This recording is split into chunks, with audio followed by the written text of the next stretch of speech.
Here I am in the coroner's office at the forensic center, and I want to talk about changes to the office because of the COVID situation. This is a very contaminating virus. By that I mean the growth of it is exponential.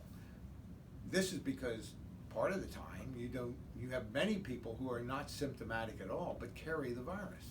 You have others that have limited symptoms, but they don't manifest those until about 12 to 14 days after they're infected.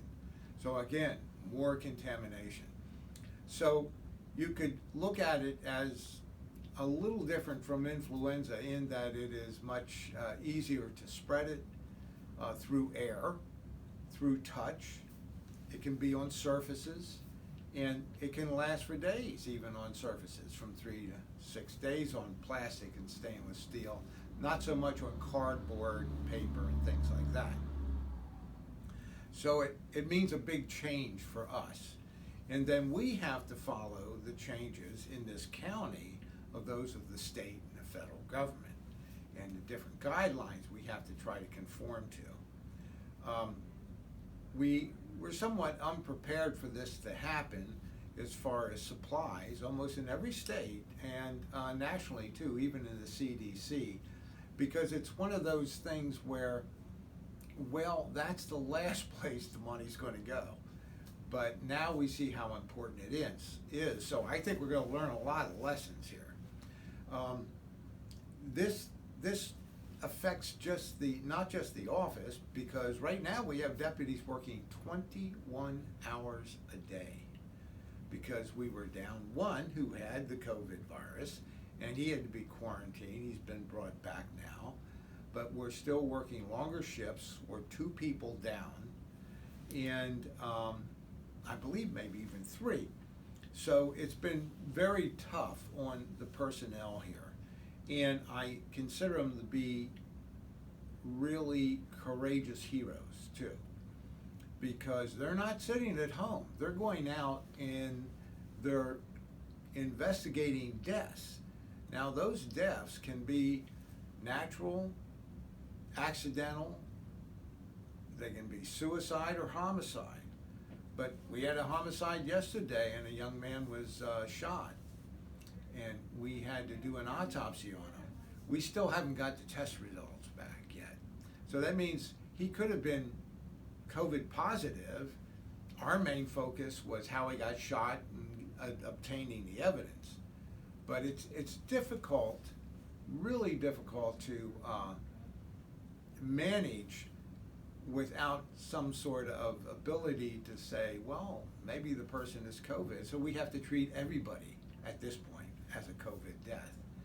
That means that we do very different things at a crime scene. Now, why do we go to the crime scene? Well, number one, it's required by law that we have a view of the body when it's in our jurisdiction. And so we have approximately 1,000 call-outs a year. So our people are going into homes where people have been ill or they are injured on a scene, traffic accident, whatever. And again, we don't know initially what their history is. Now, what are some of the changes that we do now at a crime scene that we didn't do before? Well, before we even go, we ask more questions. And that's a big thing.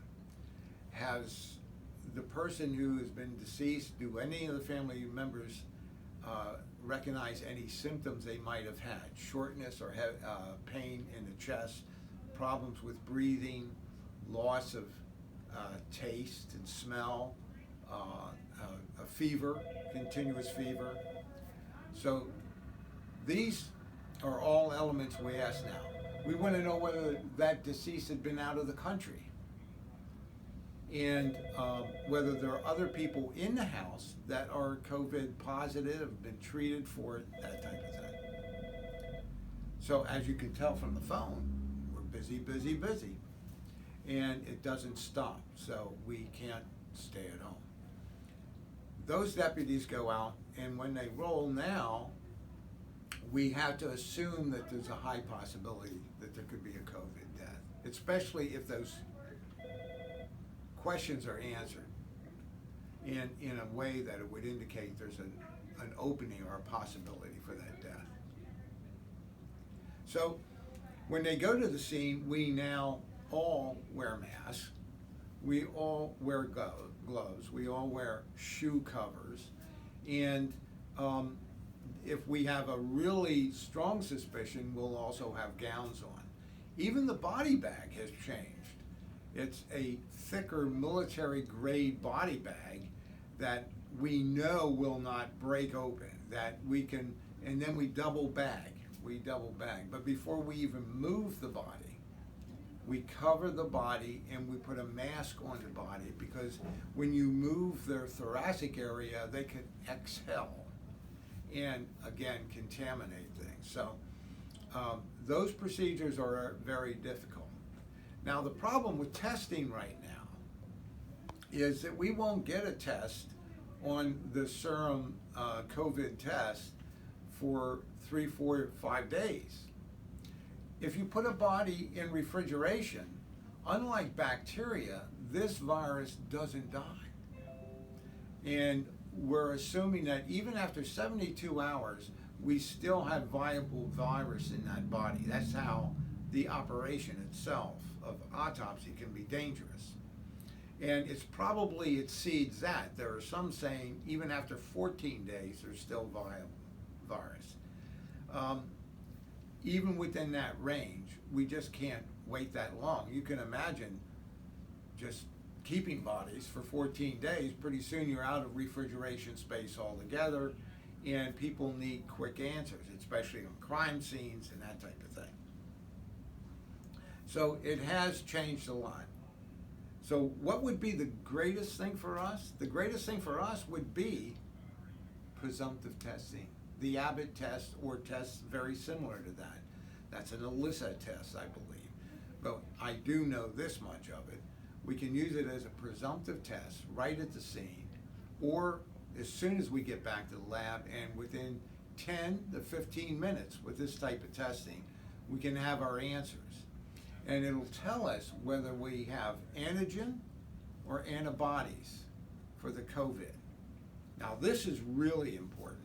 Antigens are the COVID vaccine, the COVID virus itself. The antibodies are how the body fights it off. If you have only antibodies, somebody had the virus and then lost their symptoms. They got rid of the virus. Then if you have a test that is antigens and antibodies, they're fighting it, but they're still in the process. If you have antigens alone, then at this point the body has not been able to make up the antibodies. So that tells us so much, and it also gives us the chance to know that we have to take extra precautions. One of the things I'm going to show you today is one of the extra precautions. And it's sort of out of the box, but I really think it's a good way of thinking. Tomorrow, we will be doing autopsies. We do them on Tuesdays and Thursdays here. Immediately after that, the entire operating room or autopsy suite will be steamed with dry steam. It's at 320 degrees. Now, unlike bacteria that is affected by the cold, and the virus isn't, the virus is very sensitive to heat and steaming. It's actually a good way to sterilize N95 masks that are in shortage now, and then have them reused is with the steaming process. So we would probably do that also, put those out, have them hung up, and then steamed and sterilize them that way. So we're going to show you a little bit of that process. And then lastly, I got to put it all in perspective. Remember I said the coroner's office is always changing. Well, it changed in 2005 when we started to see fentanyl hit the streets. And now I'm in the process of doing a documentary on what I call the addiction crisis, but certainly the most deadly of the addictions, at least quickly deadly, is opioids, and fentanyl is it.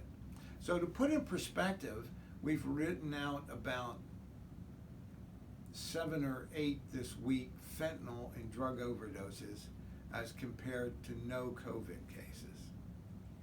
At the end of the year, we'll end up with more fentanyl in combined drug overdoses than we ever will COVID cases. We do know that the biggest thing anybody can do is keep their immune system and body in good condition. So one of the things I love seeing, and it's not always allowed in some of these shutdowns, but fortunately I live on a farm, is get out, get into nature, walk, meditate, start to pay attention to your body, pay attention to your breathing, and exercise your lungs. This is very important because these are the people who will very possibly get COVID, but it will be an annoying struggle for a period of time and then they recover. That's the fact for most of the people that don't have comorbidities. Over 90% of them do not have a tremendous issue with the COVID virus. Stay healthy, stay sound of mind and sound of spirit, and you'll be better off.